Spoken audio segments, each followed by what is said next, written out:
Here you are at last. I was worried about you.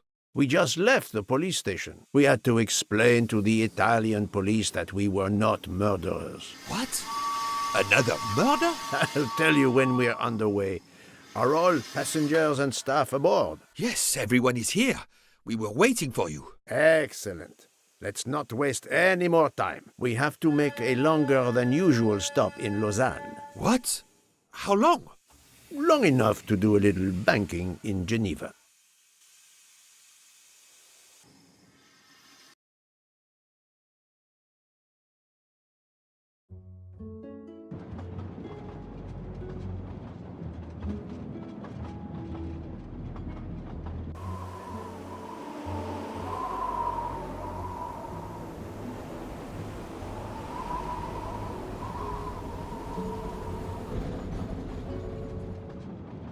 But this is madness. A 13th murderer of Ratchet? Mon ami, he was not well liked. But Monsieur Michel would have seen anyone enter Ratchet's compartment. And there were another 10 people milling about, taking their turn at stabbing him. How could they not notice an uninvited killer?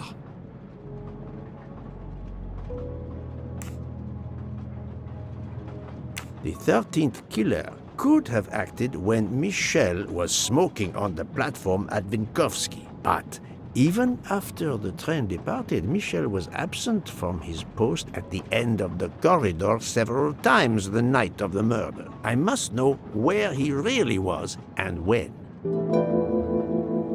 Yes, he most certainly returned to the train. How can you be sure? It's obvious. I mean, I hope Mr. Poirot agrees. Please continue, Detective Locke.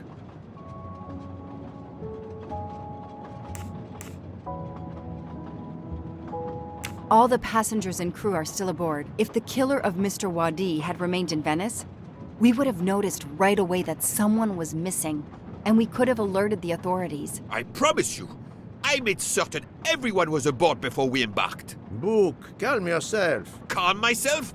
But we're back where we started. There is still another murderer on my train.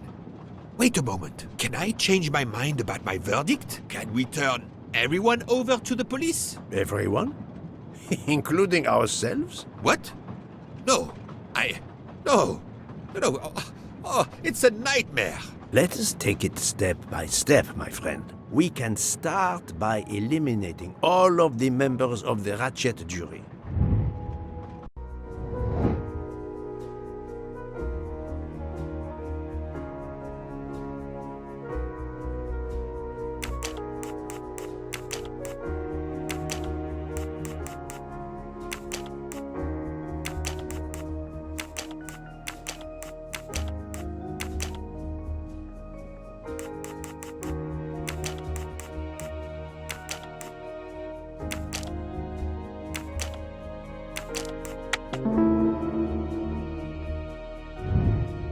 That's the right answer.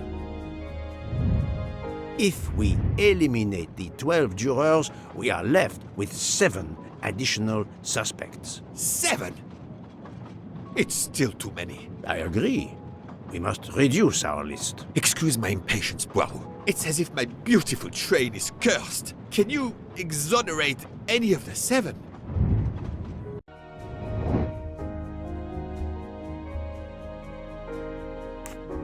Well done. Book worked hard to get me aboard the train. He is definitely not a suspect.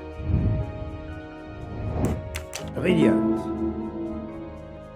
Mademoiselle Locke cannot be a suspect. She pursued Mr. Wadi's murderer. Adequate. Dr. Constantine alerted me to the 13th stab wound. He is not a suspect. That's the right answer. I have 4 suspects left who I must now examine more closely. Miss Nielsen, Monsieur Maury, Monsieur Fauché, and Countess Andrény. One of my employees? Suspicious? All 3 got off the train in Venice to restock supplies. Any one of them might have slipped away without being noticed. I suppose. But what of Countess Andreni? You cleared her yourself. She is cleared of the first murder, but we know little of her movements here in Venice. So, we still have 4 suspects to interview. Detective Locke? I can't join you, Poirot. My chief saw something on the news about the case and my involvement. He's demanding an explanation. If I want to keep my badge, I have to call him. Then you must do so by all means. I'm sorry. No need to apologize. I understand. I'll make the call from my compartment. If you're looking for me, I'll be there. I hate to say this, Poirot, but I must. There is, of course, one other suspect with a motive for murder. The ransom money. You mean Detective Locke? Then who did she chase? Who killed Aziz? We both saw the masked murderer standing over the body.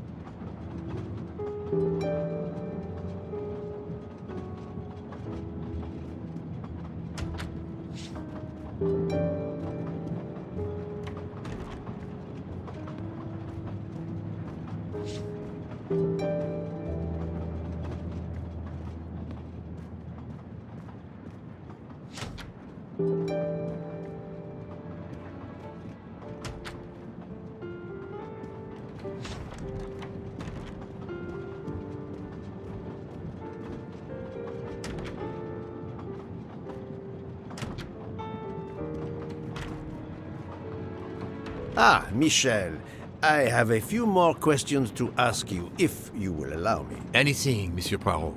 We are in your debt.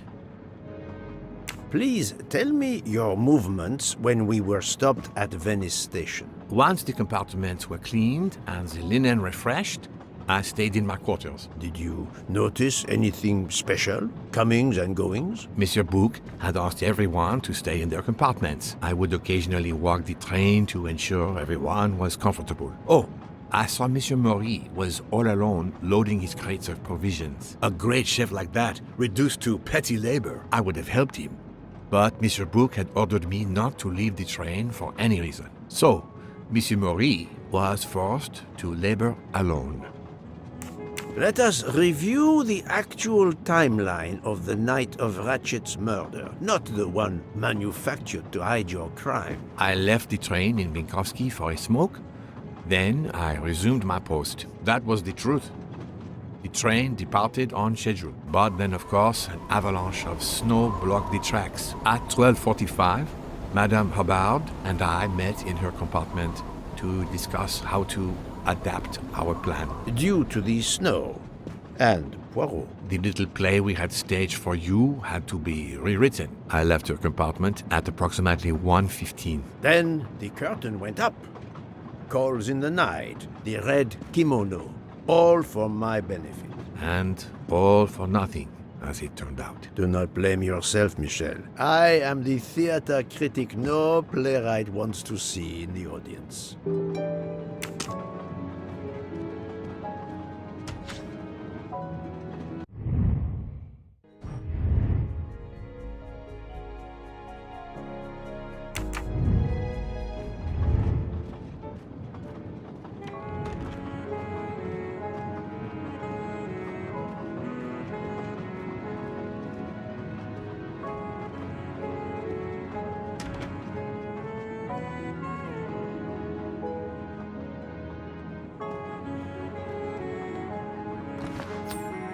You can never have too many of these.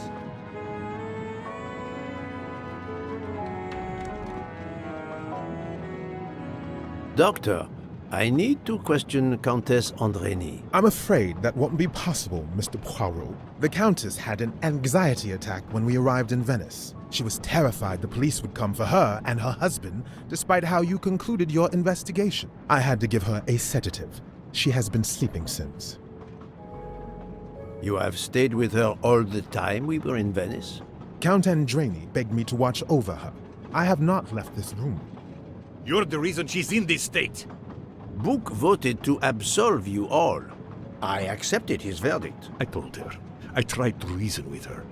What she has already suffered, the strain of these last few days, it was too much. I understand, Count. It's quite all right. I have the answers I came for.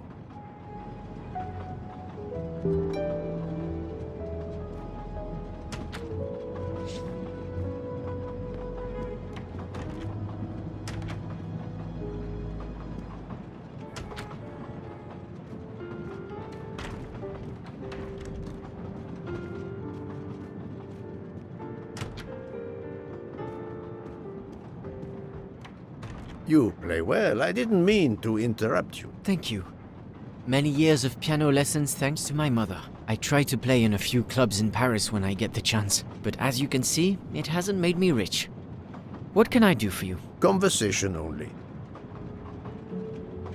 Tell me about your time in Venice. I had Monsieur Bouc's permission to see my sister. She lives in Marghera, just outside of Venice. She had a baby a few weeks ago. This was my first chance to meet my new nephew. Monsieur Bouc gave you permission? Yes, you can ask him. Most assuredly, I will. What time did you leave and when did you return? I left around 9:10 p.m. I was back by 10:45 p.m. When I got back, Hotaru was in a lot of pain. I gave him a back massage. That would have been enough time to kill Monsieur Wadi and return to the train. May I see your knives? Of course, they are here. If you don't mind. Help yourself. They are under the bar counter. Tell me again about your poker game the night of the murder. It's a regular game to help relax after a long day. Let's see, we started around 11 p.m. We took a short break in Vinkovsky, Hotaru, Pierre, and I. The game finished up around 2 a.m. We'd all had quite a bit to drink. Ah, yes, I left for about 10 minutes to refrigerate champagne for the next day. That must have been around 1 a.m.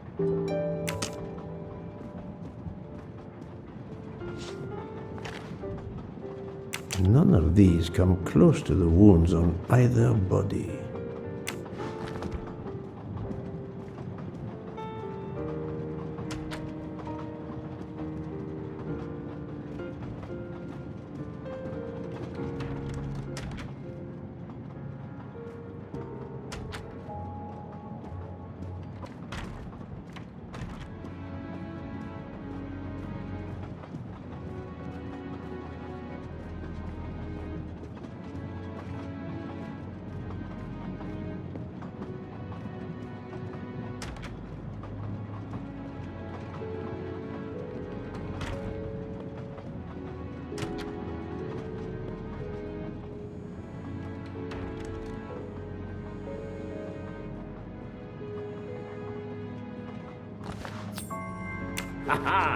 Golden moustache.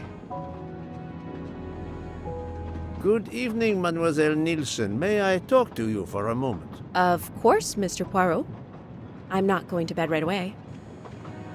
Can you tell me your movements while we were stopped in Venice? That'll be easy. I didn't move much at all. Let's see. I helped Hotaru load all of the food crates aboard the train. Hotaru had everything he needed, but I realized they forgot half of my order. I spent over an hour on the phone with the supplier without success. I had to change the dessert menu for tomorrow. Dr. Constantine found a stab wound on Ratchet's body that was caused by a much thinner and sharper blade than the others. Possibly a chef's knife? My thought precisely. And you'd like to see my knives? If you wouldn't mind. I would gladly show you if I had any, but I don't. I use the regular kitchen knives. You may search if you don't believe me. I see. All the knives the staff use are in the kitchen or in the lounge, except... Except? Hotaru prefers to use his own. Monsieur Mori doesn't use the kitchen knives? Not usually. I know he keeps a set of traditional Japanese knives in a box in his room. He doesn't let anyone else use them. Although now that I think of it, he has been using the kitchen knives lately. Can you tell me exactly about your poker game the night of the murder? We started around 11 p.m. In Vinkovsky, we took a short break. Hotaru and Pierre went outside to smoke. Oh, and Hotaru got sick around a few minutes past 1 a.m. 1:10 a.m. maybe? He spent about 15 minutes in the bathroom, but he didn't want to quit on a losing streak. Did his luck improve? No, so we played to around 2 a.m. He lost every hand.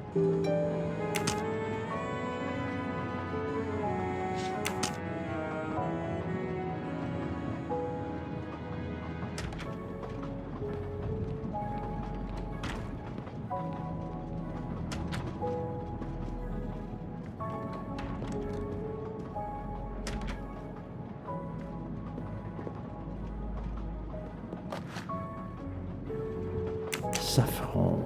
It must be worth a small fortune. Good evening, Monsieur Maury. May I have a moment of your time? I have a few questions to ask you. Of course, as long as you don't mind if dinner is ruined. I promise to be as brief as possible. What did you do while we were stopped in Venice? With Freya's help, I loaded fresh produce for the next part of our journey. Then, you may not believe this, but my job requires a lot of physical labor. My back suffers. Fortunately, Jean has become quite adept at separating my vertebrae. As you may know, I have solved the murder of Monsieur Ratchet. That is a shame. I beg your pardon? The bastard sent my steak tartar back, telling John I was to burn it. I will add it to the list of his crimes. One wound on Monsieur Ratchet's body was struck by a very sharp, thin-bladed knife. We haven't found it yet. You think one of mine was used? I'd like to have a look if you don't mind. In that drawer. An impressive set of knives, but their blades are too wide to have been used for the crime. Tell me about your poker game the night of the murder. We started around 11 p.m. When John finished his shift. We played until around 2 a.m. From what I remember, it's a bit vague. You played without a break. Actually, we did break once for a smoke. John, Pierre, and I. When we stopped in Vinkovsky. When was that? Around midnight?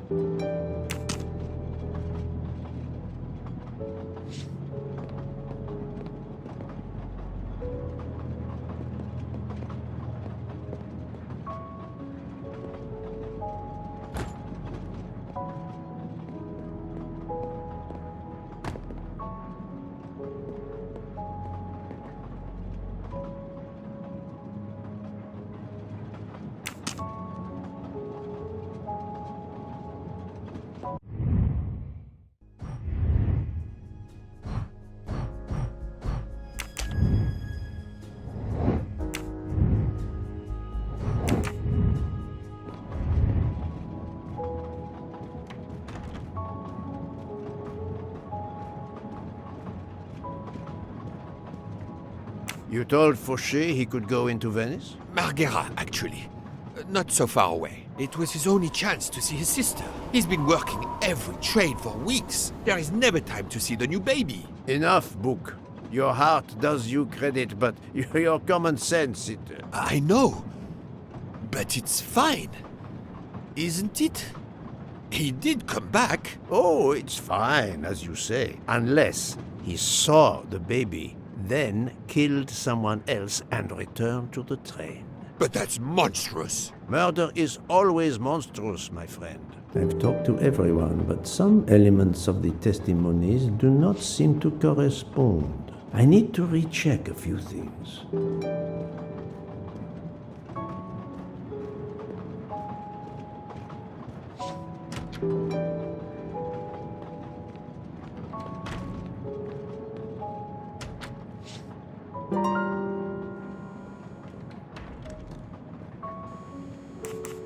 Remind me of what you did when the train stopped in Venice. No problem. I helped Hotaru load all of the food crates aboard the train. Hotaru had everything he needed, but I realized they forgot half of my order. I spent over an hour on the phone with the supplier, without success. I had to change the dessert menu for tomorrow.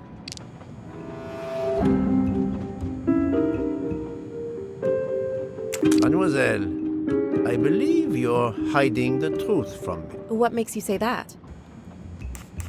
Michel saw Monsieur Mori carrying the crates of food alone. You weren't on the platform. I did help Hataru.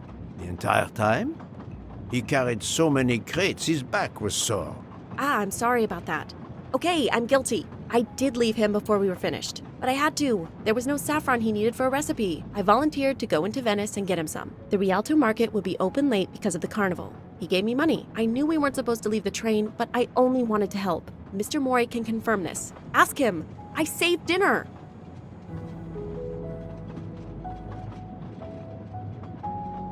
On behalf of my palate, I thank you.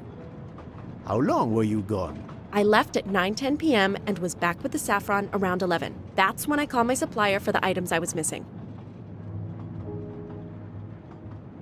Miss Nielsen had almost 2 hours to buy the saffron, find a costume, kill Monsieur Wadi, elude Detective Locke, and make it back to the train for that phone call. Yes, it's possible that was enough time. Thank you, Mademoiselle Nielsen. That is all for now. Sorry again, Mr. Poirot. I hope you enjoy tonight's dessert.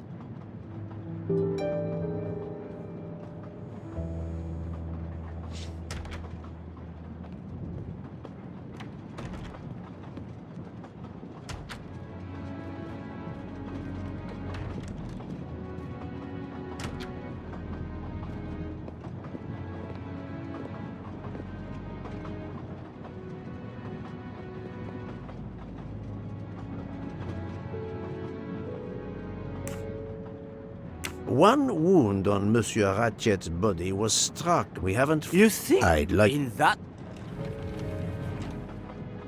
An impressive set of knives. But their blades are too...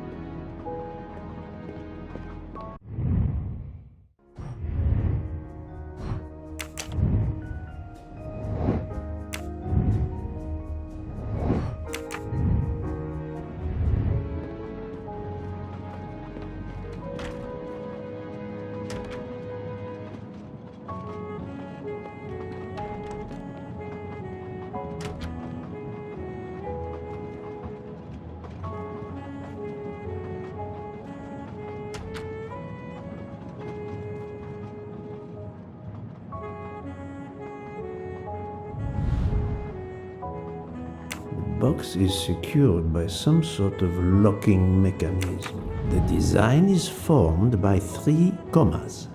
What is the word in Japanese? Tamoe. And it's obviously missing a piece.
An object that looks like a broken comma. It must be part of something else.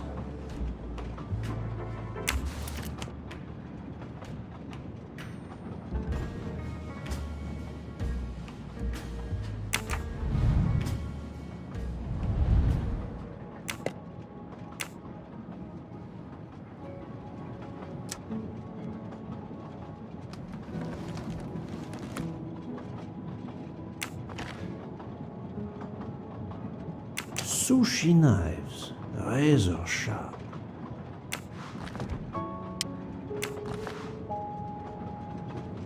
Sushi knives, razor sharp.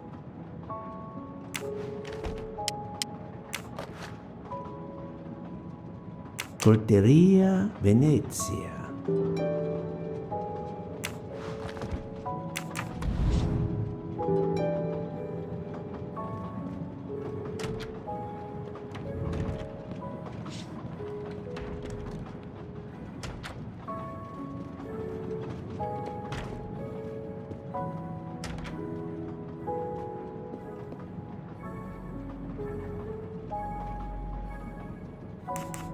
I'm sorry, Monsieur Mori, but haven't you forgotten something? You haven't told me about the knives hidden in your room. Ha! Yes, indeed.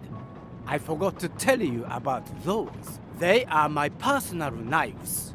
I only use these knives. There are none better. I bought them all in Japan. No one is allowed to touch them except me.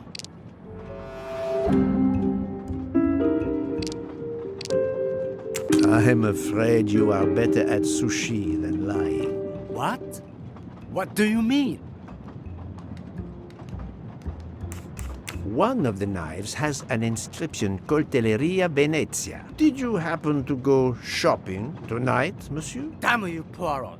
Very well. One of my sushi knives has been missing since the night of the murder. I thought you were going to believe I killed Ratchet. He routinely sent back my dishes to be ruined. Why does God give rich people the money to afford the best cuisine, but not the palate to appreciate it? I panicked. I know a very good store in Venice. I went to buy a knife to replace the one that had gone missing, so I wouldn't be accused. I assure you that I had nothing to do with any murders. I would have an easier time believing you, monsieur, if you put that knife down. Oh, yes, of course. Sorry. What time did you leave on your little shopping trip? I left around 9:30 p.m. I was back a little after 11. 11:15 p.m. Time enough to stab Monsieur Wadi and return. Very well, Monsieur Mori. That's all for now. If I have another question... I'll be right here, cooking.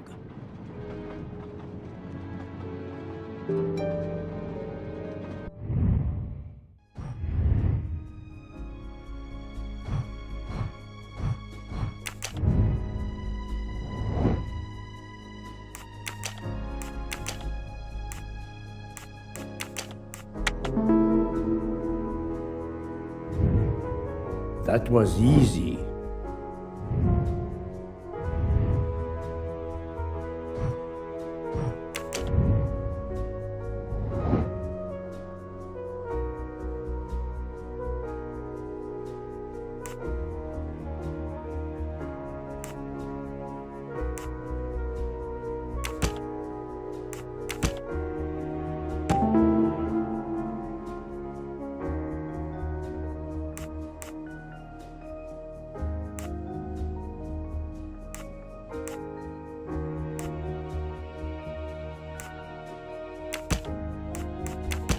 Think, Poirot. That is not a good answer.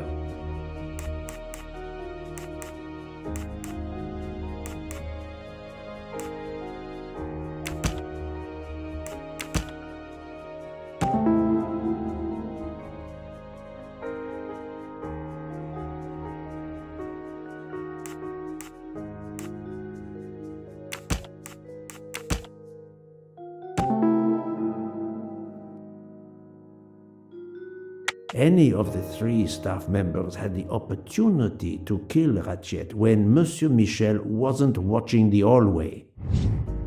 I'm right again. That happens to me a lot.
What have you been doing, Poirot?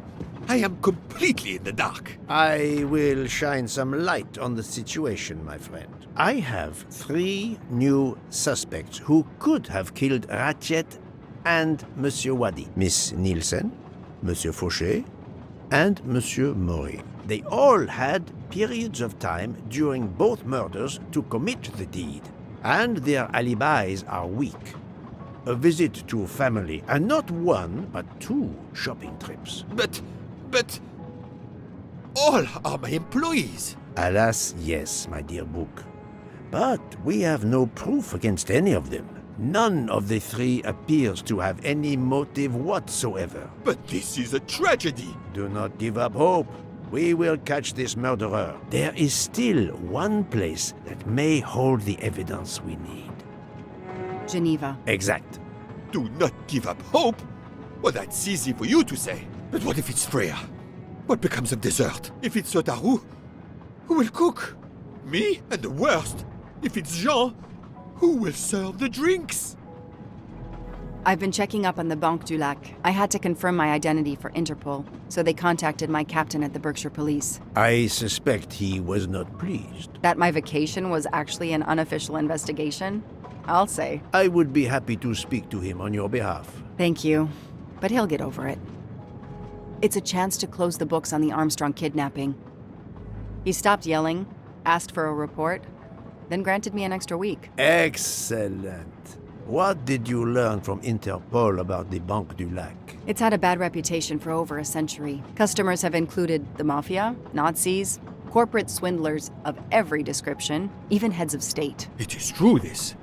It is the worst kept secret in banking. They take advantage of the bank's strict policy of protecting the anonymity of its clients. This is in defiance of many laws from multiple countries, including Switzerland itself.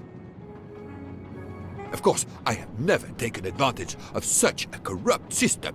That goes without saying, my friend. There are ongoing investigations, subpoenas, court orders. The bank will eventually have to comply, or its assets may be seized. But until then, it still thrives, thanks to its wealthy and powerful clients. It sounds perfect for the late Monsieur Ratchet.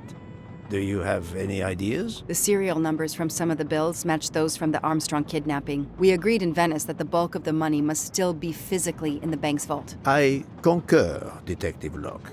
Exemplary work. So, our next task is clear. We need to get into Ratchet's safety deposit box. There'll be codes, passwords. And Monsieur Wadi would, of course, have known them all. The bag of money he carried is proof of that. We'll need to find information about Ratchet's box in Wadi's office at the bank. Most assuredly, but remember the secrecy involved. I doubt his office will contain all we need. Where else must we dig?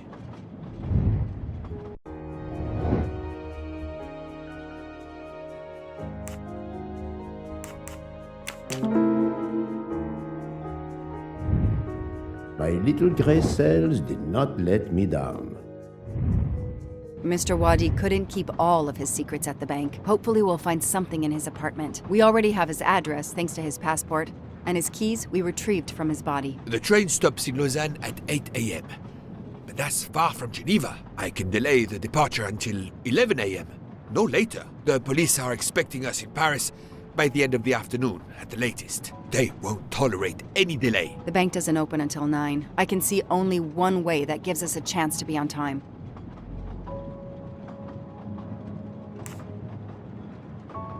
Let's take a taxi. I checked a map. It should take us less than an hour to get to Geneva from Lausanne, which leaves us just enough time to access that safety deposit box. We have no choice if we want to be back to the train by 11 a.m.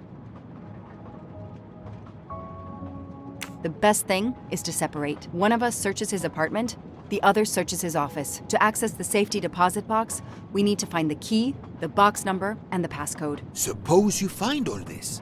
How do you plan to get into the vault?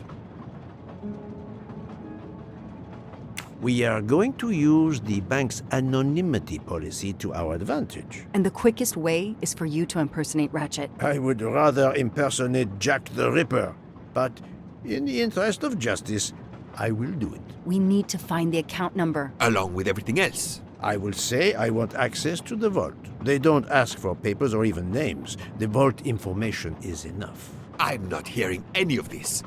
I run a train company. I don't rob banks. Perfect. Let's recap the plan.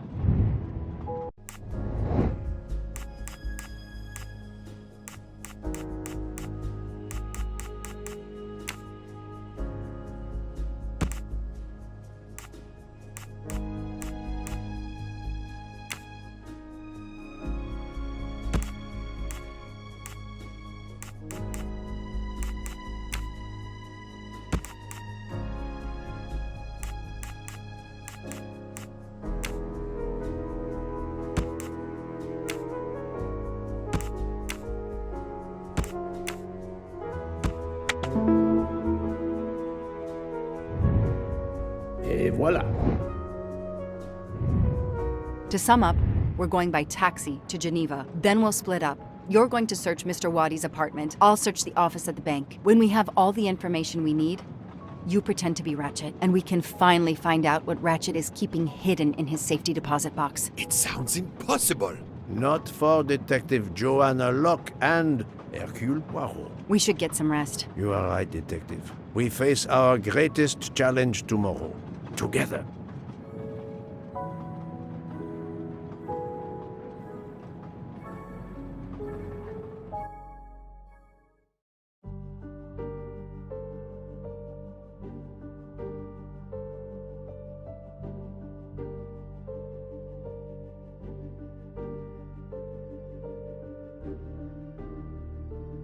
Nine o'clock. Our driver did well. It took barely an hour to get here from Lausanne. But we must conclude our business in 1 hour as well. Book can only hold the train until 11 o'clock. 1 hour to find the key of Ratchet's safety deposit box, the box number, and its passcode. A lot to ask. Indeed, which is why we must split our forces. I will take the cab to Monsieur Wadi's address. You must search his office. I have you on speed dial. And thank you, Mr. Poirot. For what, mademoiselle? For trusting me.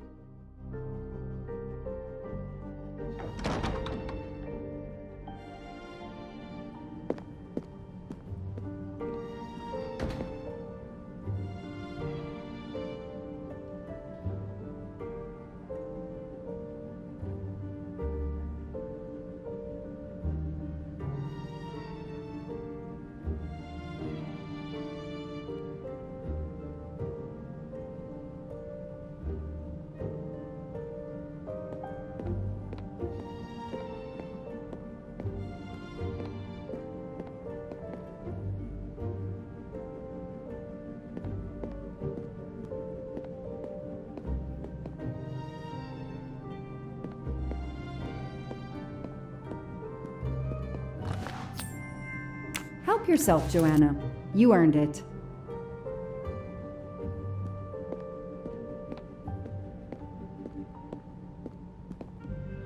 You there. I have an appointment with Mr. Wadi. Let me check. I'm sorry, I don't see any appointments this morning at all. Mr. Wadi hasn't even arrived yet. Although he should be here by now.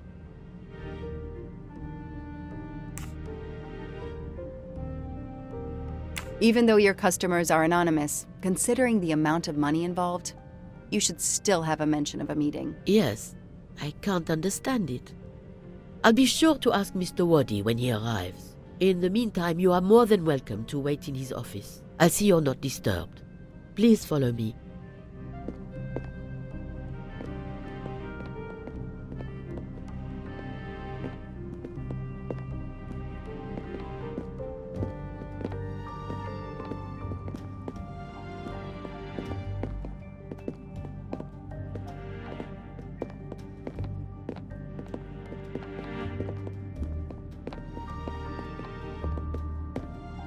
Please come in. I can't understand where Mr. Wadi might be. You're right. I don't have much time at all.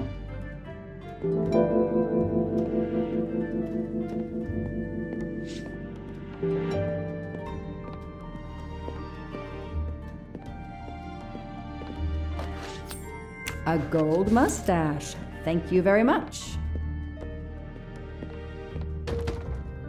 It's closed. Alice in Wonderland. Again. Mr. Wadi seems to have really liked this book.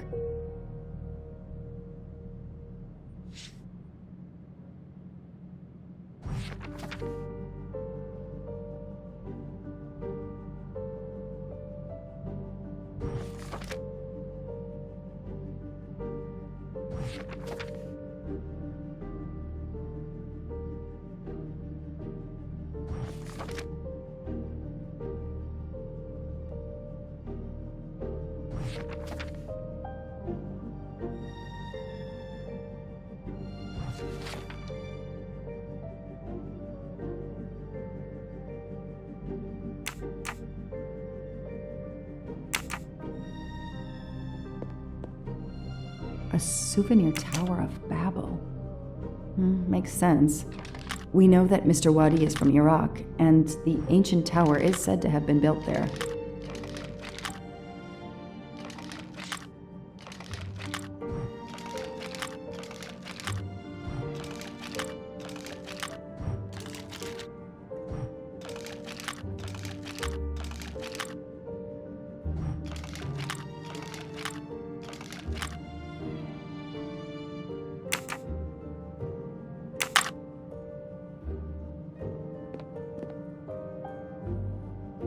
Locked.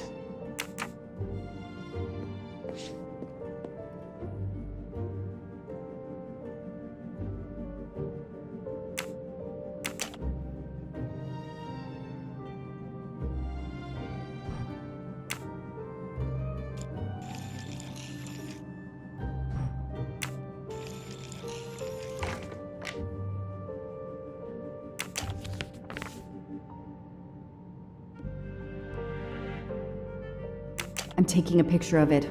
I'll send it to Poirot. It might be useful to him.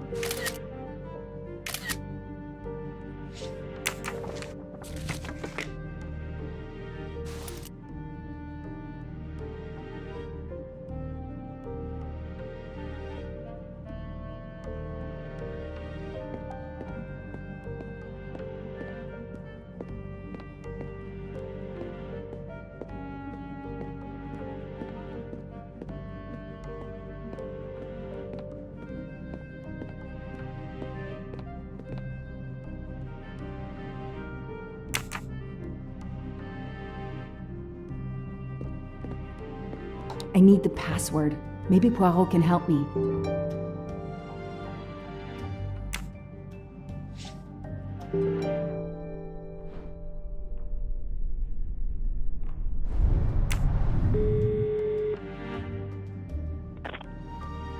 I managed to get into Wadi's office. I did a quick preliminary search. Everything is locked, including his computer. All I could find was a photo with a date on it. I just sent it to you. Maybe you can use it. Thank you. That might help. I've just arrived at the apartment. I'll call you when I find something. As quick as you can. I can't stay here long.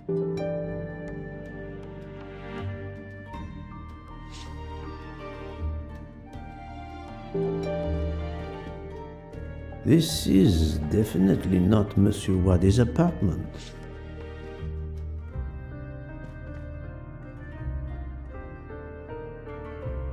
Ah, here we are. Let's see if the key I picked up in Monsieur Wadi's luggage in Venice will open his door.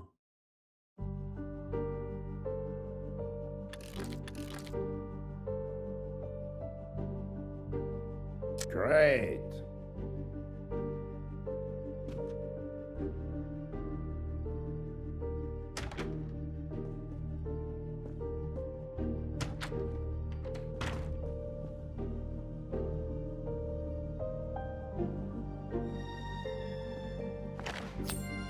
Come to Poirot, my exquisitely sculpted friend.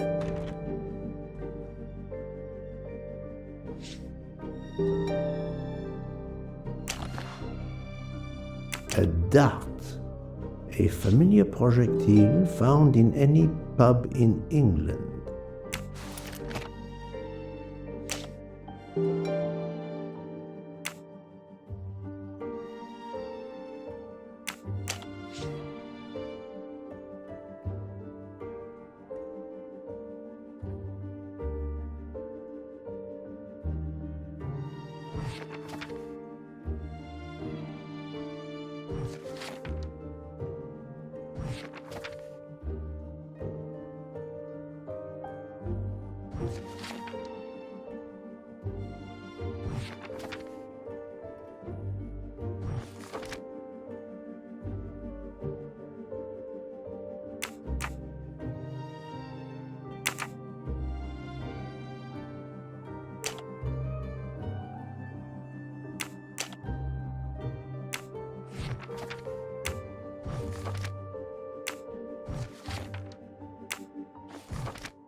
I think this belongs here.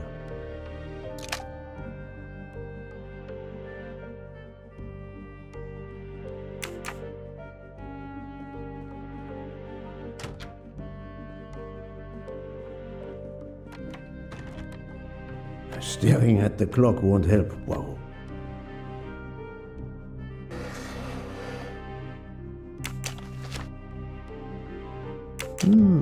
This could be the password to Monsieur Wadi's office computer.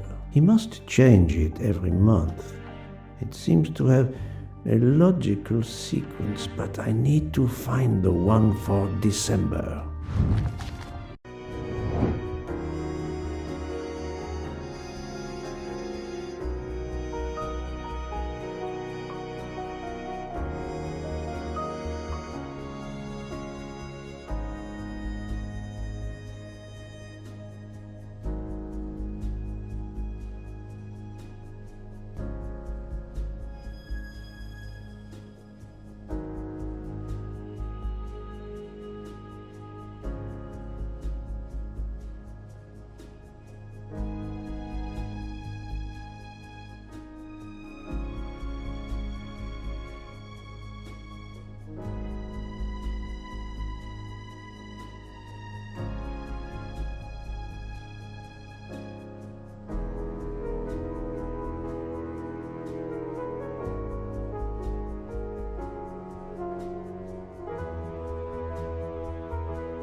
If that's the password to the computer in Monsieur Wadi's office, we still need to translate the Arabic characters. And there weren't any Arabic characters on the office computer's keyboard. I wonder if the computer in Monsieur Wadi's office has a similar Arabic keyboard. That's the right answer.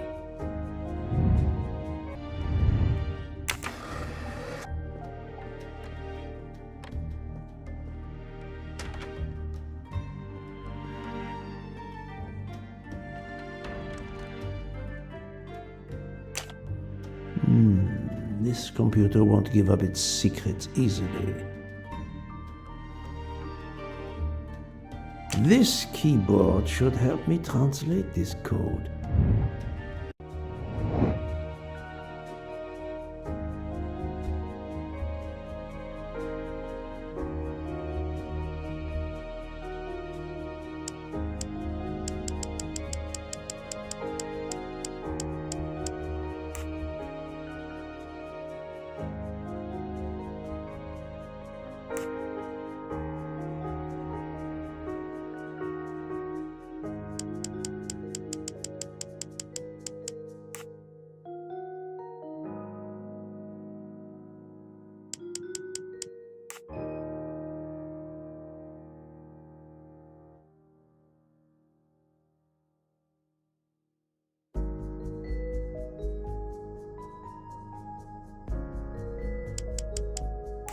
Arabic is read from right to left, so the password must surely be read that way too.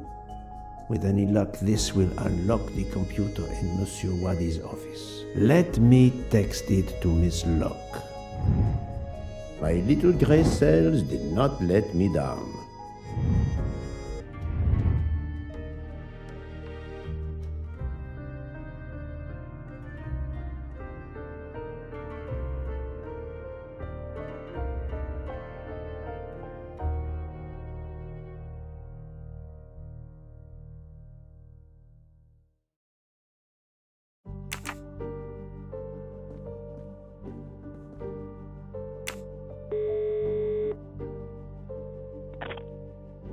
Did you receive my text?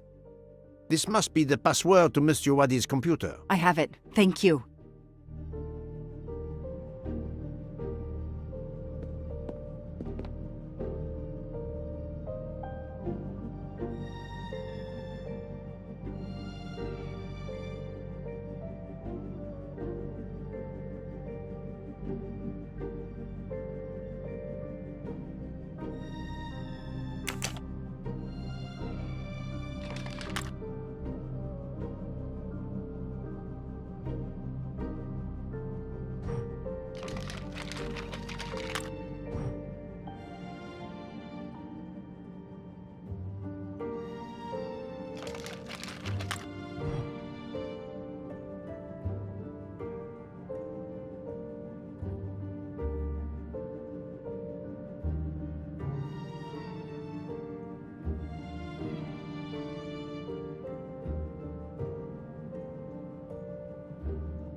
Mr. Poirot, how are you doing? I have little to report, but keep looking.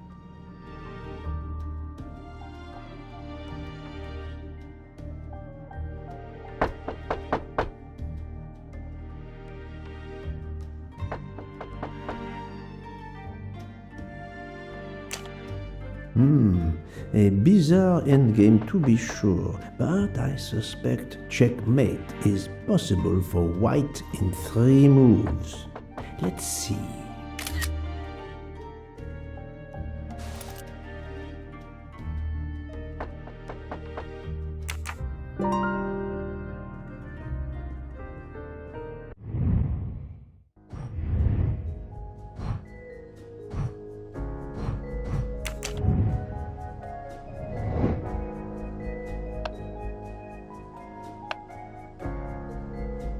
Great.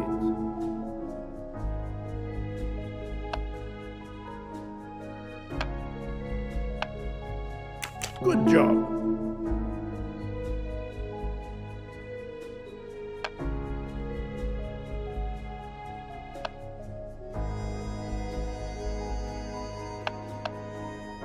Good.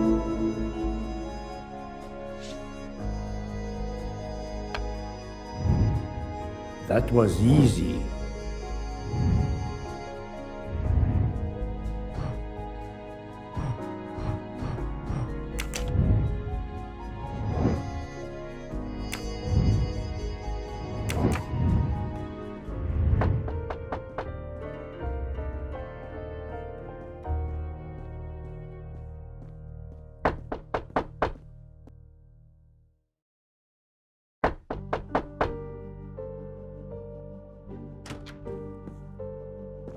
Who are you?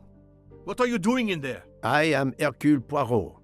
I am working with the police. You are Monsieur Wadi's neighbor? Yes, next door. I heard a noise. I thought it was Mr. Wadi who had come home. I don't know him very well. A delivery man left a package for him with me.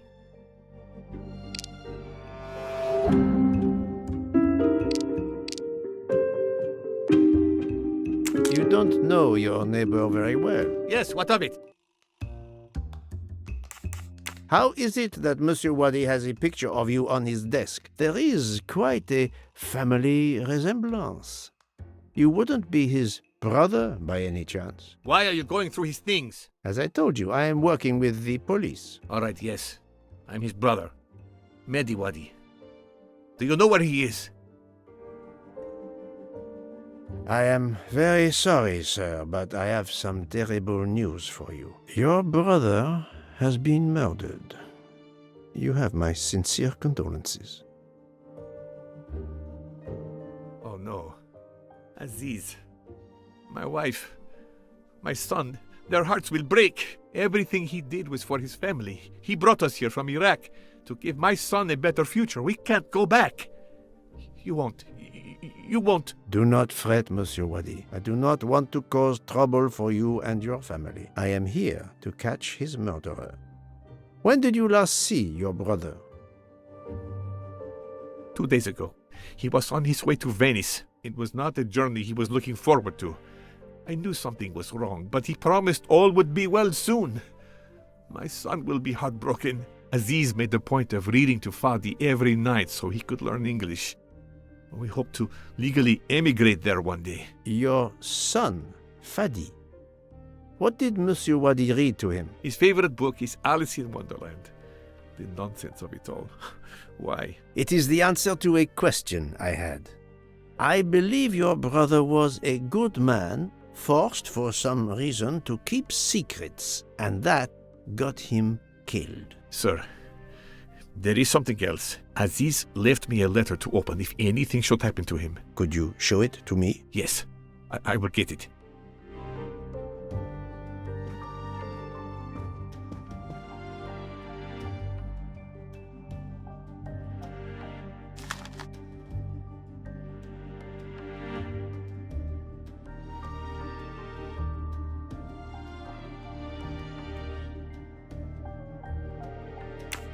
It all makes sense. It's horrific. but to Ratchet it would be just business as usual. At least I have Ratchet's account number, 82664. Thank you for giving me this letter. Let me assure you, the man Ratchet cannot harm you. He was killed before your brother was. Really? Who did it? The one you say hunted Ratchet? Yes, without a doubt. I promise you I will find them. Sir, we have no papers. The police... Your secret is safe with me, monsieur. Thank you. Thank you, sir. Now, I must go to my wife and son. Tonight, I will read to Fadi from Alice in Wonderland, and we will remember my brother.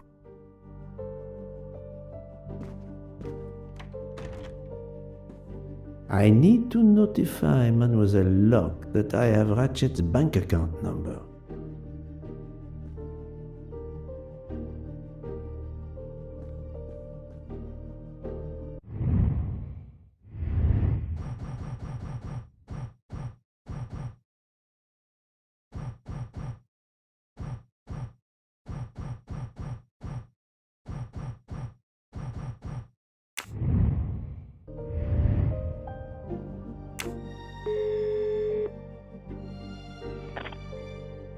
I texted Ratchet's account number to you. Wonderful.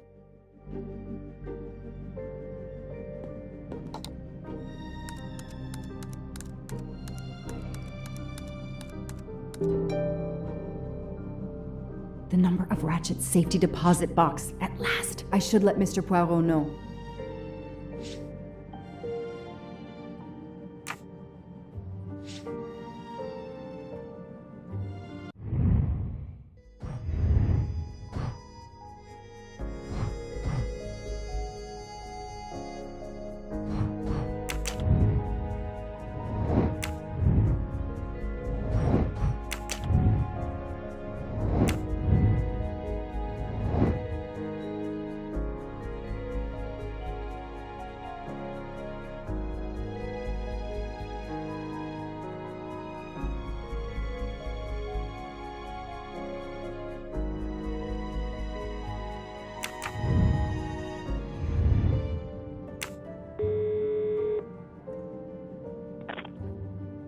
I was able to access Mr. Wadi's computer. I have Ratchet's safety deposit box number. Excellent.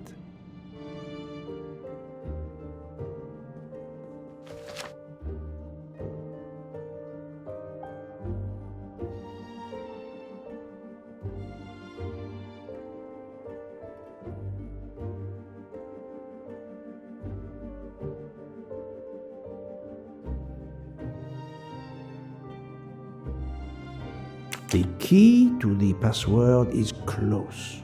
I can feel it.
Mademoiselle Locke, how far along are you? Still not very far, but I'm not giving up.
Mr. Poirot, how are you doing? I have little to report, but keep looking.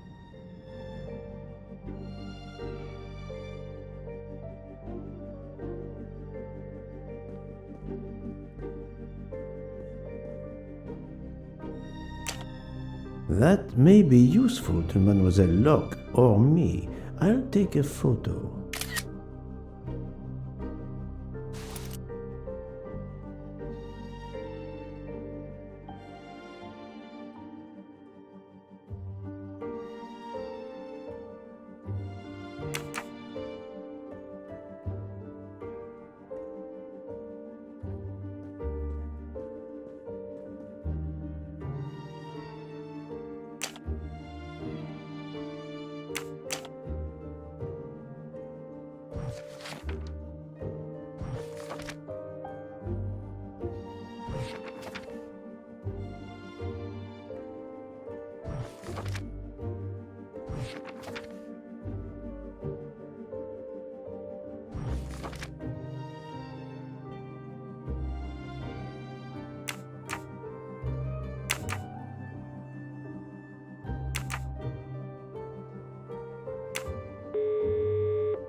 Ah, the peculiar habit some people have of displaying things on the door of their refrigerator.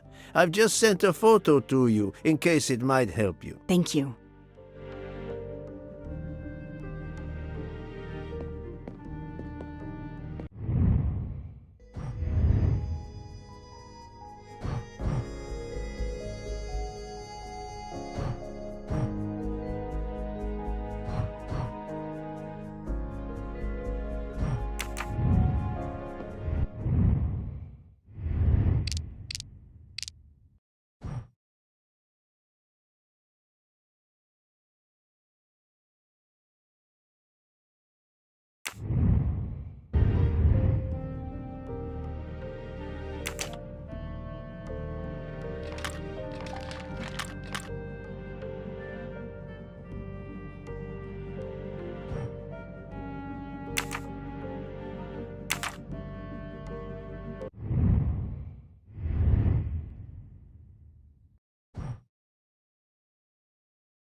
A key. I wonder if it will fit the desk drawer.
Mr. Poirot, how are you doing? I have little to report, but keep looking.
Mademoiselle Locke, how far along are you? Still not very far, but I'm not giving up.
Mr. Poirot, how are you doing? I have little to report, but keep looking.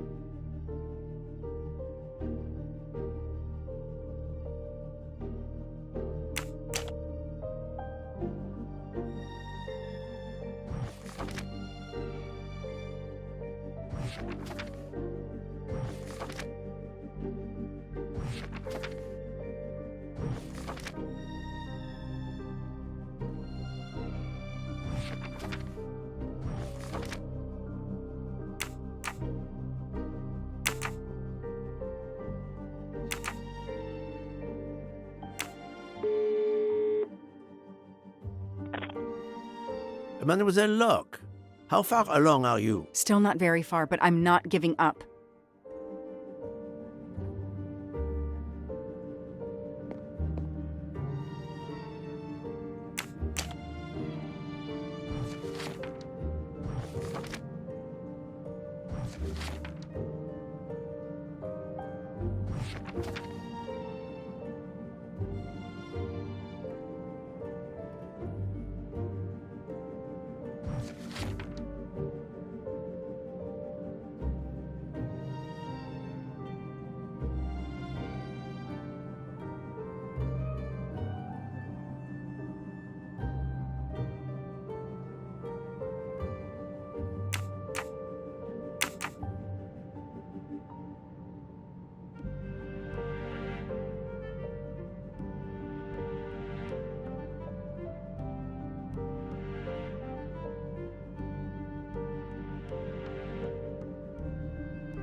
Those indentations are from the sheet of the notepad that was on top. This is great. All those mystery movies I watched as a kid. I know what to do.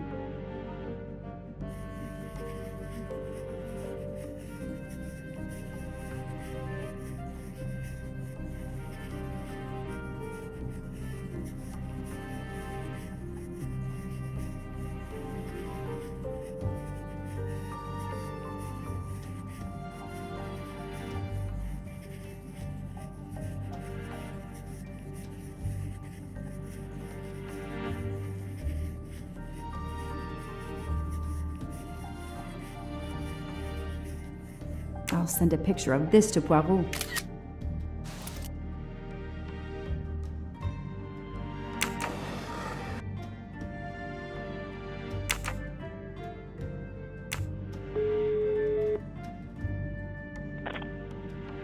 I sent you a photo of doodles I found on a notepad. I hope it can help you. I hope so as well.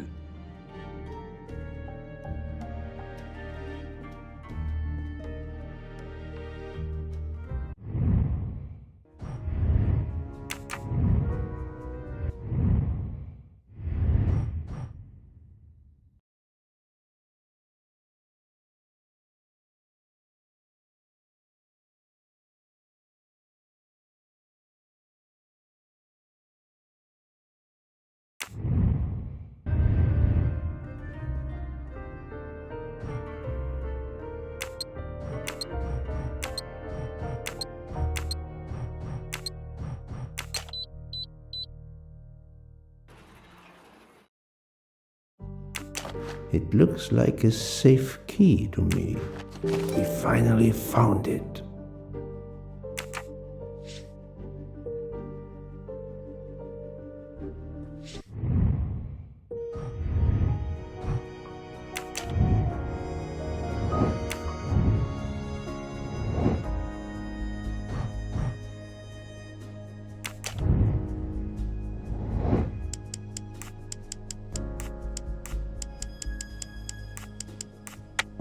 Ratchet's password. Here it is. My little gray cells did not let me down.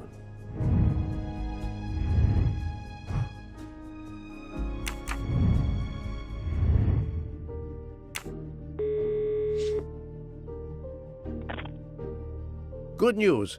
I have found the key to Ratchet's safe. Perfect. I believe I have discovered Ratchet's safety deposit box passcode. We're almost there. We're running out of time. Do we have everything? I have the key to the safety deposit box. I have the number of the box. And we have the passcode. I'm on my way. Time to rob a bank.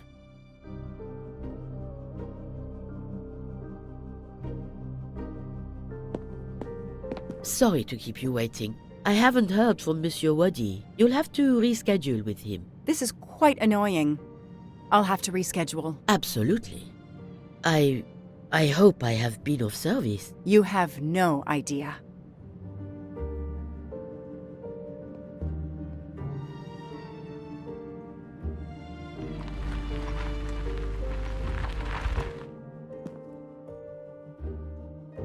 That was fast. We do this as planned? Yes, I am, Monsieur Ratchet. But with the bank's questionable policy, I do not expect anyone to ask. Right. Absolute secrecy regarding their clients. The last Swiss bank of its kind.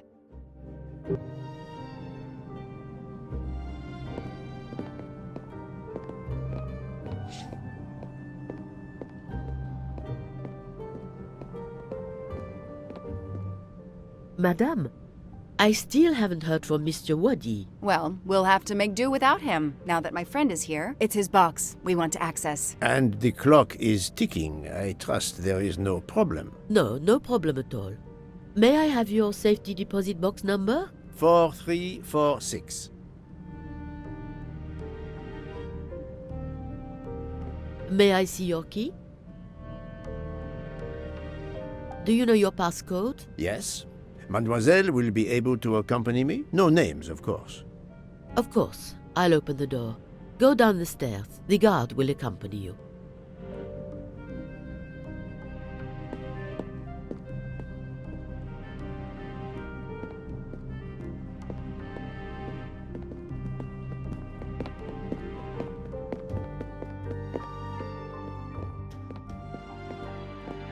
Please leave your personal belongings in this bin and then go through the portal.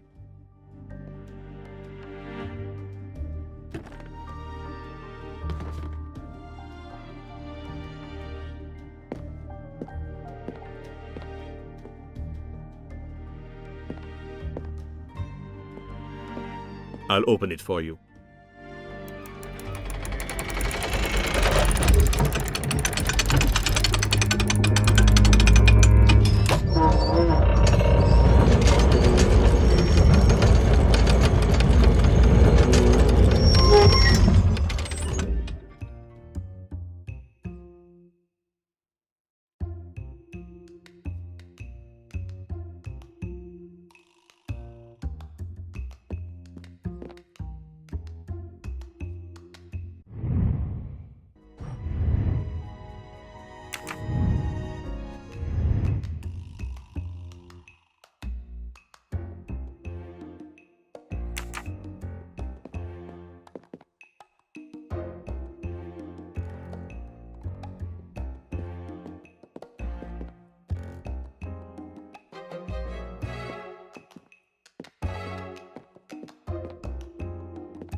At last we reach our goal.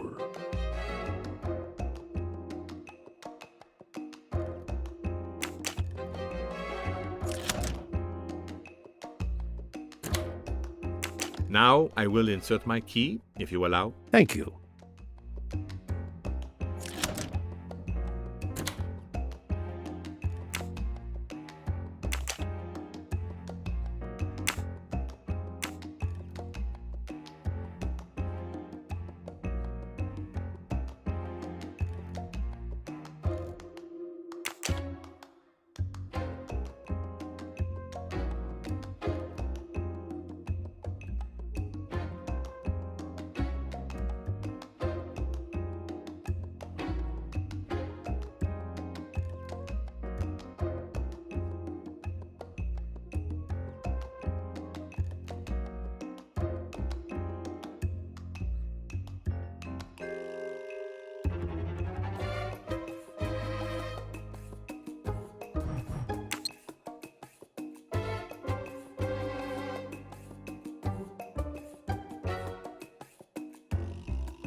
I'll be by the door should you need any assistance. At last! I suspect the effort will be worth it. This collection of various personal items. Do you know what they are, Detective Locke? I do, Mr. Poirot. God help me, I do. Souvenirs. The trophies serial killers take from their victims to remind them of their kills. Ratchet wasn't just a kidnapper. No, indeed. He was a monster.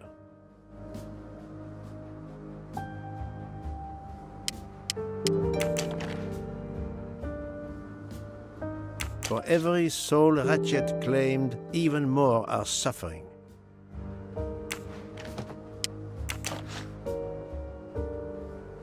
Another trophy. We may never know how many people he killed. Diamonds. A fortune. Crime does pay. No, mademoiselle. This time it was the criminal who finally paid.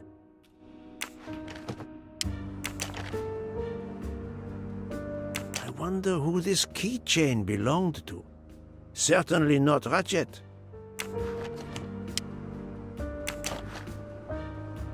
Another trophy.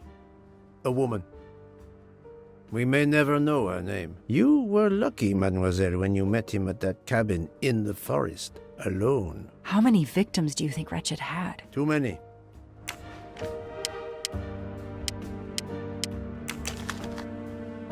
The one on the left.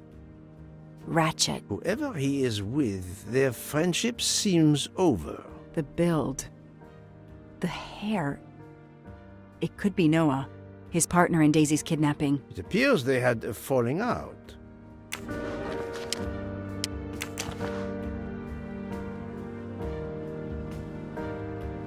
Another victim.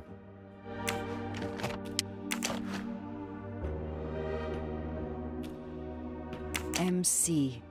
The real journalist Michael Clark. Ratchet would have needed to kill him to assume his identity. He took this ring as his trophy.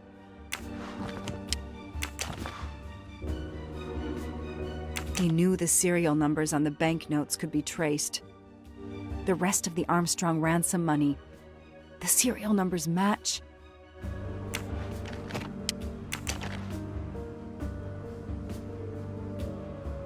Another bracelet. Another victim. Another trophy. And then there's the one that we already found, Suzanne's red glasses. 4 years of investigation. It's all over. I finally have the last piece of evidence that Ratchet was Daisy's kidnapper and murderer. More than that, you have helped unmask a serial killer responsible for so many deaths. But even with all this, we're no closer to solving Ratchet's murder. On the contrary, mademoiselle, everything. It is coming together. Don't you agree, detective? What? The damaged photograph. It could be Noah. You think Noah killed Ratchet for revenge? The train. What about the train? I know how a killer could vanish without leaving a trace in the snow. Wings? Camouflage. The trophies. Poirot? We have a train to catch. Not just a train, Detective Locke. We have a murderer to catch.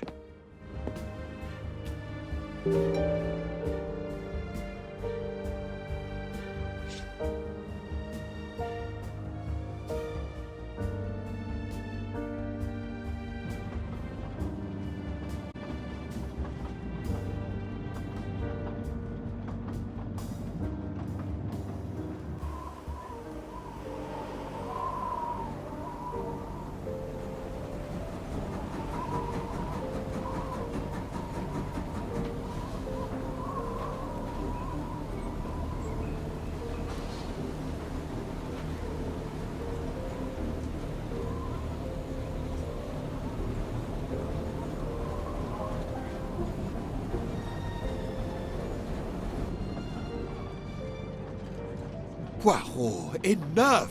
You have kept us in suspense ever since we left Lausanne. Forgive me, my friend. Detective Locke and I needed the time to put the last pieces of the puzzle in their proper places. I'll fill in where I can.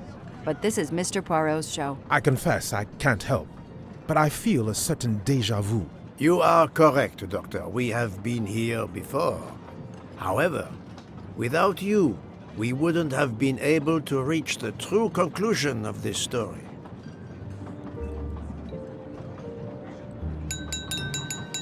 My friends, your attention, please. I hope you have finished your dessert. You have every right to think the solution to the murder of Ratchet is a closed book. You are wrong. I, Poirot, admit that I was wrong. There is a final chapter. What in bloody hell? What does he mean? Perhaps if we are silent, Monsieur Poirot will explain. Most of us naturally expect a journey by train to proceed in an orderly fashion from station to station. But this journey has gone off the rails. A comfortable journey, which should have been restful, turned out to be quite a challenge for my little gray cells. I beg your indulgence. I know it will be painful, but I must update you on the strange turn the Ratchet murder investigation has taken. I had two hypotheses, as you recall. A stranger boarded the train in Vinkovsky, killed Ratchet, and then exited the train unobserved. That was the first possibility. The second solution gave us 12 jurors who condemned Ratchet to death for the kidnapping and murder of Daisy Armstrong. My friend, Book, properly chose the first solution for the authorities. However, thanks to Dr. Constantine here, a 13th stab wound was discovered, throwing that solution into disarray. Moreover, the words of a witness called into question the chronology of the night of the murder upon which the first two solutions were based. Detective Locke?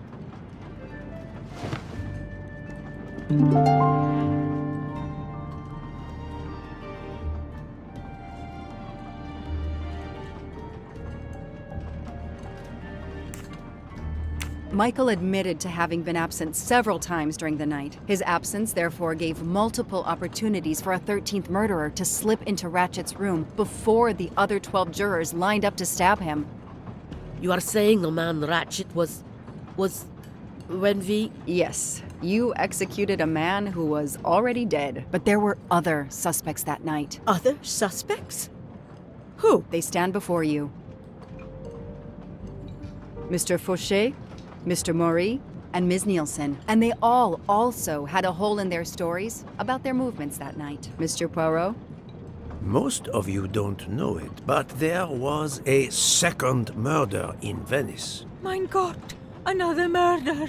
The victim was a man named Aziz Wadi, a banker in Geneva who was on the payroll of Ratchet. He looked after the money Ratchet obtained from the Armstrong ransom. Ratchet needed money and arranged to meet Mr. Wadi in Venice. One of these three knew about that money. Now, each of them had an alibi, of a sort.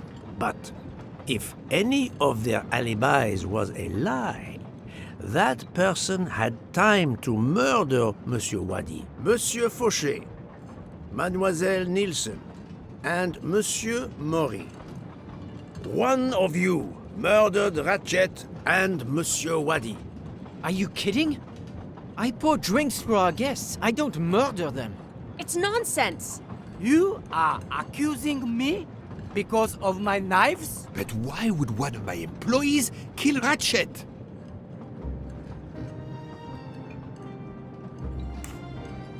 The killer's motive for killing Ratchet was revenge, but not for Daisy's death. The motive for Aziz Wadi's murder was also revenge. Mr. Wadi was helping Ratchet. Ratchet, had an accomplice in the kidnapping named Noah. They kidnapped Daisy together. Ratchet stored the ransom money in a Swiss bank that protected anonymous clients. He forced Monsieur Wadi to watch over the money. Once enough time had passed, Ratchet felt it was safe to have Monsieur Wadi bring him cash whenever Ratchet needed it. The serial numbers of the bills would still be in a file, but no one would be actively checking it. Precisely.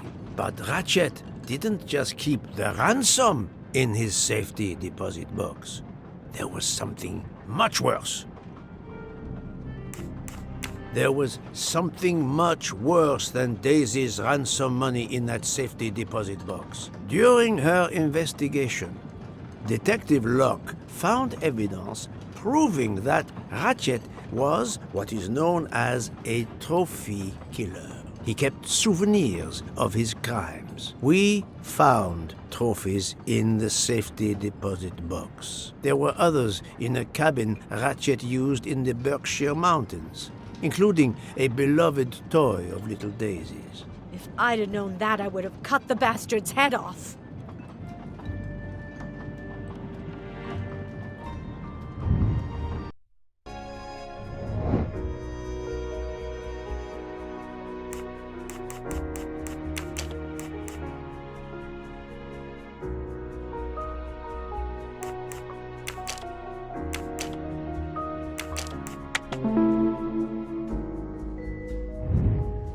Et voilà.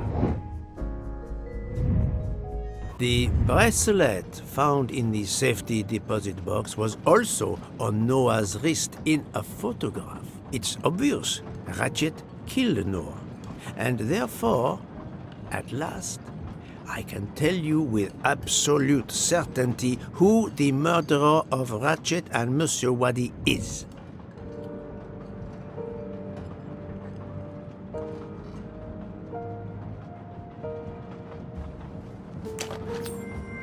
Another delightful trophy for my collection.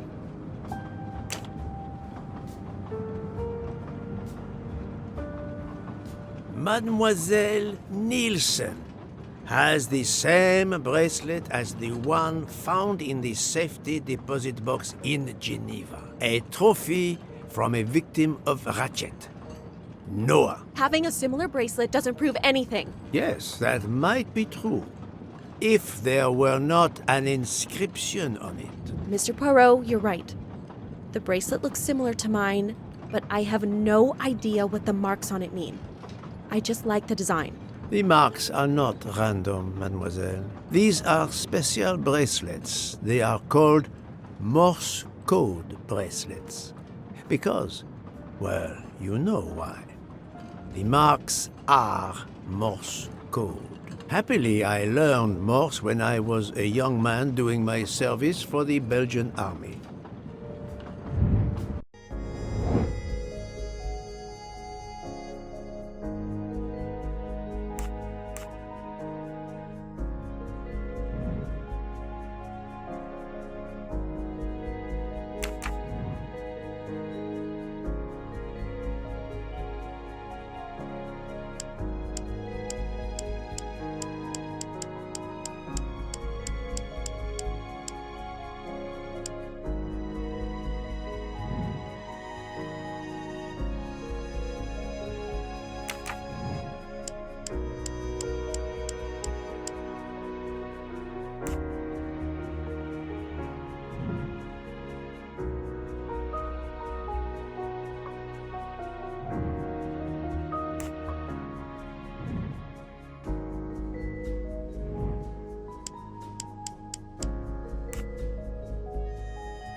That's the right answer.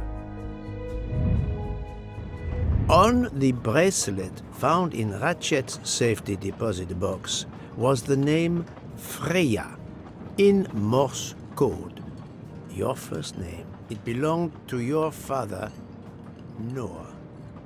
Noah Nielsen. Let's stop playing this little game, mademoiselle. What does yours say? Noah? It says father. Ratchet. That bastard. He kept my father's bracelet as a trophy. Thank you. I have to admit your timing for Ratchet's murder was perfect. Do you mind if I continue? Would it matter? Go ahead. You've earned the right to crow. I do not make bird sounds, mademoiselle. I take no pleasure in this.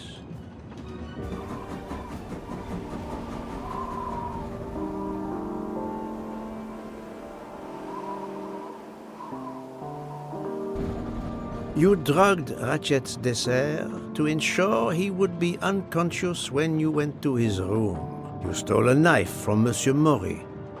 If it was identified as the murder weapon, he would be accused. You knew Pierre Michel would leave the train for a smoke whenever it was stopped at a station. At Vinkovsky, you waited until he was on the station platform. Then, you carefully made your way along the first-class corridor to Ratchet's room. You entered Ratchet's room with the pass key, accessible to all employees in the crew quarters. You stabbed Ratchet at midnight. But that knife, where is it? Probably thrown out of Ratchet's window before the train left the station. A thorough search after the snow melts should turn it up. My beautiful knife. Then, you carefully returned to the crew quarters, replaced the passkey, and returned to your poker game. Et voila. The affair was not so complicated in the end. But what made the crime seem more complex? Well, It was us. exactly. The 12 jurors who proceeded to carry out their far more complicated plan literally in the dark without realizing that the man was already dead. Speaking only for myself, of course, but I believe we would have invited you to join us. Ms. Nielsen, you killed Ratchet because he killed your father. Your motive is crystal clear. But why did you kill Aziz Wadi?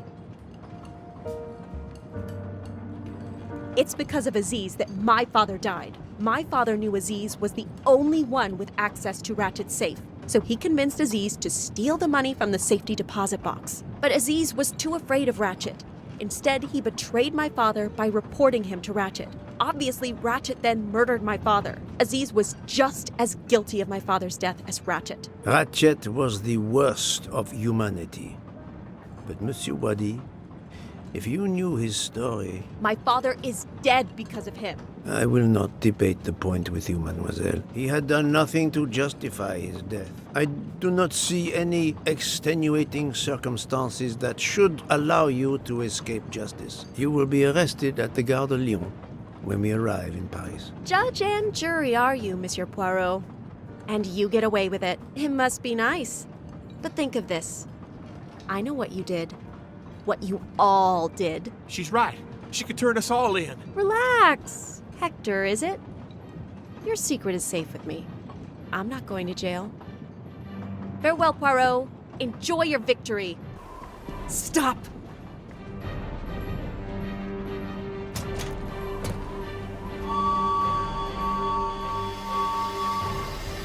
No, Freya, don't jump. You're going to die. I've made my choice. We'll let fate decide. No!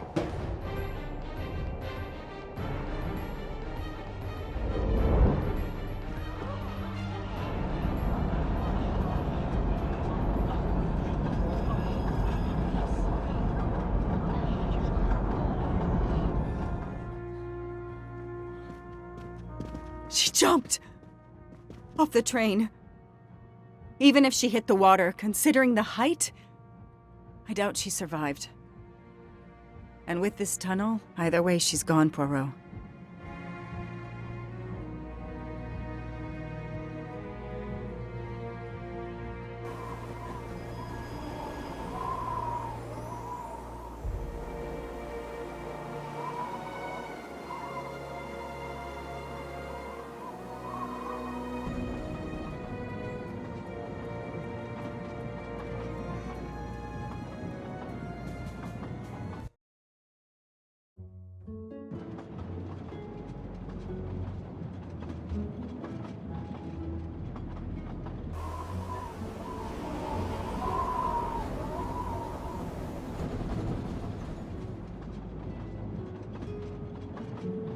I still can't believe what happened. 13 people took revenge on the same person. This investigation is so incredible. It almost looks like a detective story. It would surely be a bestseller. It is true that this case will remain as one of the most important investigations of my career. My only regret will be that I couldn't bring Ratchet to justice, but I can finally close this chapter of my life. Your determination paid off. You can be proud of yourself. I think we'll be arriving in Paris soon. If you will pardon me, Detective Locke, I have to settle a few details with Monsieur Bouc before we arrive. Please, go ahead.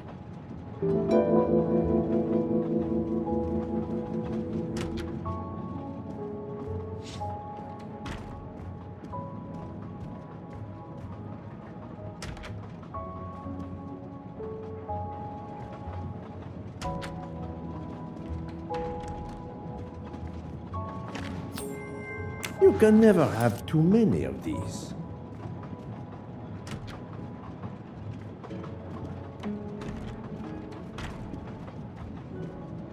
Ah, Mademoiselle Debenham et Captain Arbuthnot. Allow me to congratulate you on your upcoming nuptials. I hope you won't be too disappointed if you're not invited. Archie, really. Thanks to Mr. Poirot, there will actually be a wedding.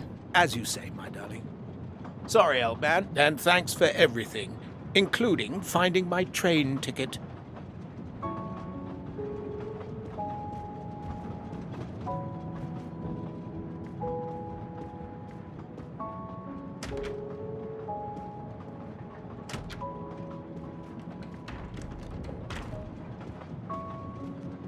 Count Andrigny, how is the Countess? Much better now that it's all over. I misjudged you, Poirot. And I you. There is something else about my wife you should know.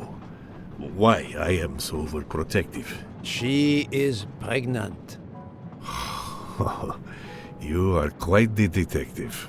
Actually, Dr. Constantine told me. She admitted as much when he was attending to her. If it's a girl, we're going to name her Daisy. If it's a boy, Hercule? he'll be stuck with Rudolph. It's a family tradition. I wish you and all of your family much happiness. Thank you.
I still can't believe Freya was the killer.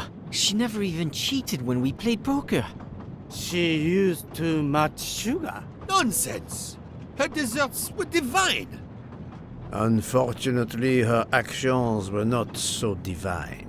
There you are, my friend. Book, I have a favor to ask. Anything. When we arrive in Paris, will you speak to the police? I would rather keep a low profile. But why? Book, my first solution was incorrect. Nonsense. The nuttier the mystery became, the greater your brilliance. Please. Very well, if you insist. I want to thank you, gentlemen, for your service. The cuisine. Under difficult conditions, you surpassed the reputation of the Orient Express. That is true. I look forward to seeing you again abroad, Monsieur Poirot. I promise, not all of our trips are this eventful. Princess Dragomirov would like a word with you, Monsieur Poirot. It is important. She is waiting for you in her compartment. When a princess summons me, how can I refuse?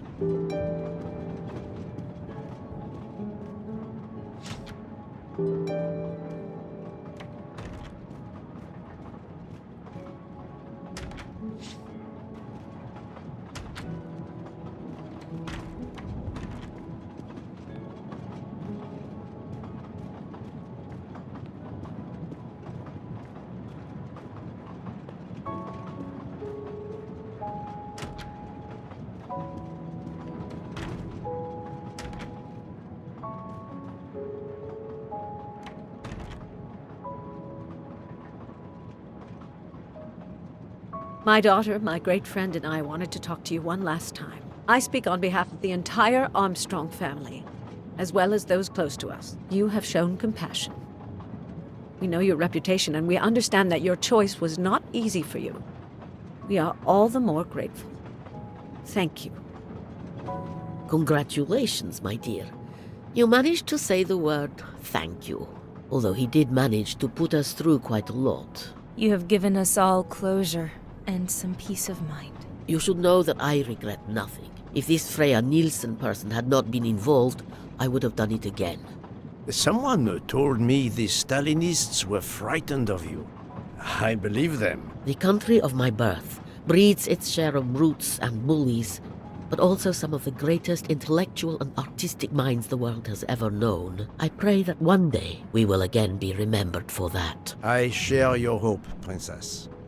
And of course, with the real murderer of that man out there somewhere, we are no longer guilty of much. Correct? Princess, don't push your luck too far. If you'll excuse me, I have some packing to do. Ladies?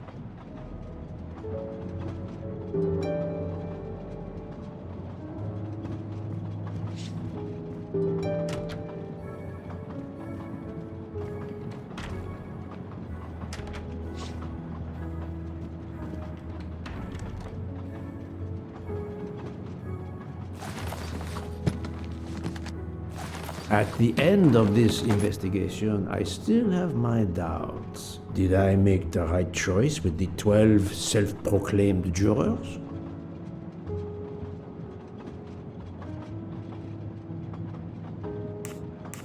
Yes, it was the right thing to do.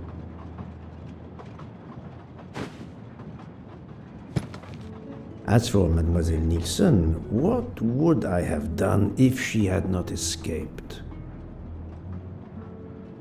Is it justice to let the 12 go free but have Mademoiselle Nielsen arrested? A vast question indeed.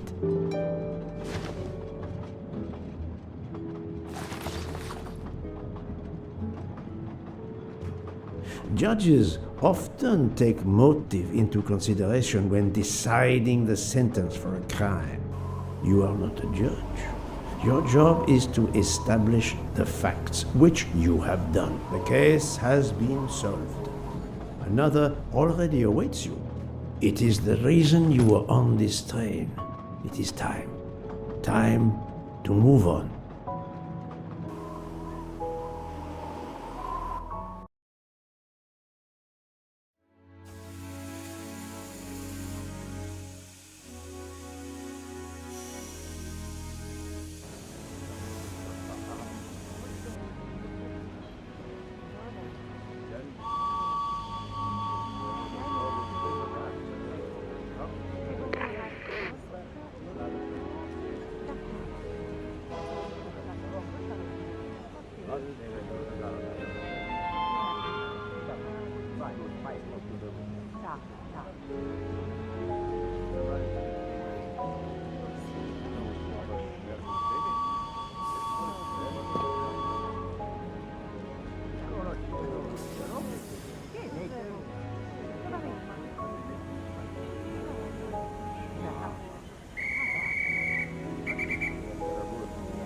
I hope you will travel with us again, Monsieur Poirot. Another golden moustache to treasure.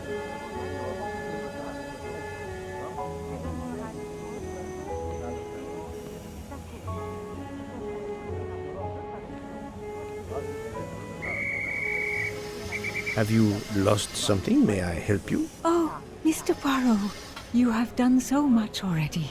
What is it you have lost? My friends, we are traveling to Poland to help with children. We were to meet at an information booth. But where do I get information on how to find an information booth? There is, I believe, an information booth just inside the main terminal. Oh, thank you, sir. You are a great detective. And you, madame, are a good soul.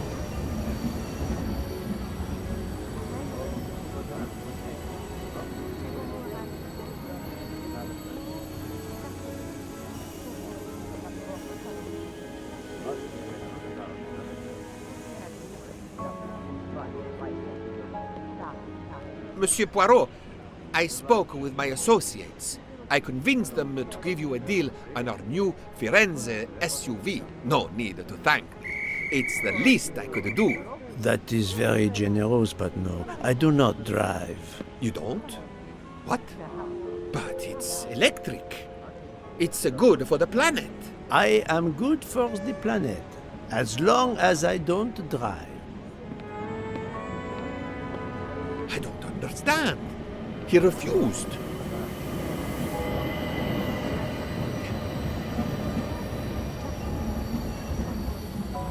Poirot is a nasty man.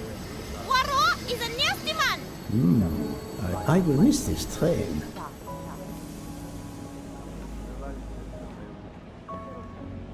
Hey, Poirot. Say, have you seen a scruffy little guy in a green trench coat? I cannot say I have. Why? He's my next case. Another case? That was indeed fast. A detective's gotta eat. You know what I mean. I have some idea, yes. Suspected embezzler. Traveling east, but not on the Orient Express. Say, you wouldn't be interested in teaming up, would you? Some good money in it. I have had enough of trains for a while, thank you. Okay, suit yourself.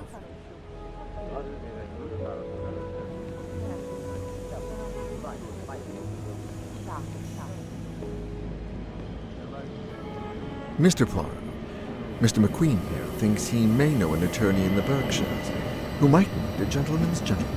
He's old school English. I think the clock stopped for him in 1934. I hope it works out for you, Monsieur Masterman. What about you, Monsieur McQueen? Well, back to law school for me, following my father's footsteps. We can take the train to St. Pancras, then the Piccadilly line to Heathrow and check out some flights. Might as well. We're already packed. I wish you both bonne chance.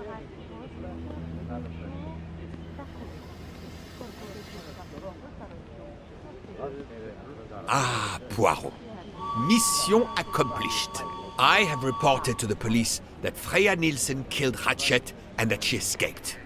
They're issuing an international arrest warrant. There's a canal that runs alongside the tracks where she jumped from the train. But they say there's little chance she survived. The police have questioned all of the passengers and crew, so for now, they are free to leave. I gave them the results of my preliminary autopsy, and they have the report from the Venetian authorities. They were arguing about jurisdiction when I left. Thank you, Doctor. You have been of inestimable help. A fascinating case. I'm pleased I could assist you. Mr. Poirot, it seems our paths part here. It was an honor and a pleasure to work with you. And I am with you, Detective Locke. The case would have been impossible without your tenacity and dedication to finding the truth. You also proved to be an able con artist in Geneva. You too. Thank you for everything. I'll never forget you. And I shall always treasure our collaboration.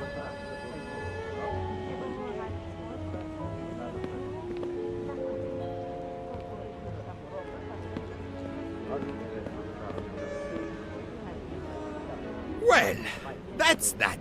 I'm hungry. Let's go to the Wagon Rouge restaurant. They make an excellent leg of lamb. But it's only 5:34 p.m. Is food all you really think about, my friend? I'm the one inviting you. You've well deserved it. I'm warning you, I'm not going to obtain for you a secret recipe this time. Poirot, they make a chocolate mousse that is so creamy. It must have a secret ingredient in it. The last recipe came from a murderer. But it was sublime.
Dear Poirot, I didn't really have time to say goodbye when we parted.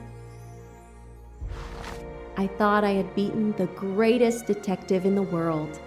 But you unmasked me. I still had my revenge, though. I even managed to help myself to a small amount of cash from Waddy's bag before you interrupted me in Venice. It will be enough to settle somewhere in a quiet little town where I will create delicacies for appreciative clients. You won't hear from me again, nor will Book get any more of my recipes. Oh, and one last thing. You may not think so, but I truly believe Ratchet and Waddy got their just desserts. Regards, F. You, mademoiselle, are entirely too pleased with yourself. You give clues no one could follow, unless they are Hercule Poirot.